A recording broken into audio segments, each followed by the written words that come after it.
Penanganan kasus penyakit mulut dan kuku PMK terus dilakukan oleh PMK Banyuwangi dengan memasifkan vaksinasi tahap kedua atau revaksinasi pada hewan ternak sapi. Saat ini lebih dari 3.000 sapi telah mendapatkan vaksinasi tahap kedua. PMK Banyuwangi menerima 15.800 dosis vaksin dari pemerintah Provinsi Jawa Timur. Sebanyak 5.800 dosis digunakan untuk pelaksanaan vaksinasi, selebihnya digunakan untuk perluasan cakupan vaksinasi. Bupati Banyuwangi Ipuk Faistiandani mengucapkan terima kasihnya kepada pemerintah pusat dan pemerintah provinsi yang terus mendukung daerah untuk percepatan penanganan kasus PMK. Juga pada para petugas kesehatan hewan, para relawan, Babinsa, Babin Kamtipmas yang bekerja keras menangani kasus PMK ini agar bisa segera tertangani. Sebelumnya, vaksinasi tahap 1 telah dilakukan pada 5.773 ternak dari total target sasaran sebanyak 5.800 ternak. Jumlah tersebut menyesuaikan dengan jatah vaksin yang diterima Pemkab di tahap pertama. Setelah interval 4 minggu, Pemkab kini memasifkan revaksinasi pada 5.800 dosis sesuai target sasaran awal.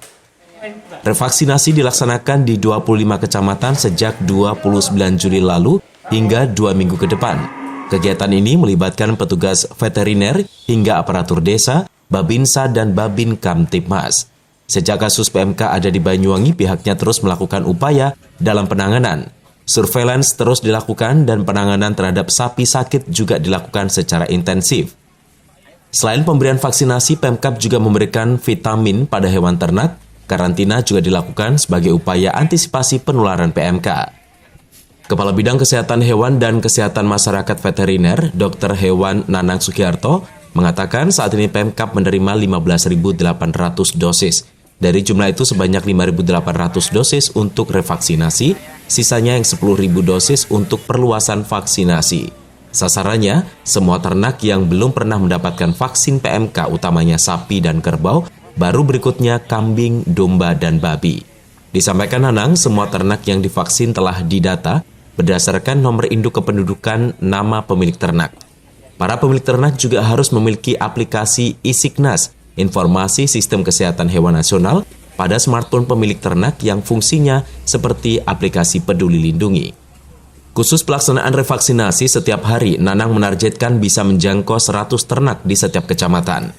Dosis revaksinasi terbanyak diberikan untuk Kecamatan Wongsorejo dan Kalipuro, dengan total vaksin yang disiapkan mencapai 1.200 dosis. Selain merupakan sentra ternak, 2 kecamatan ini merupakan daerah perbatasan arus lalu lintas ternak, sehingga pengamanannya harus diperkuat. Untuk diketahui, kejadian kasus PMK di Banyuwangi per 1 Agustus 2022 tercatat sebanyak 2.500 kasus. Dari jumlah tersebut, 46,12% dinyatakan sembuh, lalu 52,32% dalam proses penyembuhan. Nanang menambahkan, dari 2.500 kasus tersebut, ada 15 ekor yang mati namun tidak sampai 1% dari kasus. Artinya, meski tingkat morbiditasnya tinggi, namun mortalitas atau kematian tergolong sangat rendah. Khususnya hewan yang masih sakit terus dilakukan perawatan agar segera sembuh. Handoko Kusumo, JTV.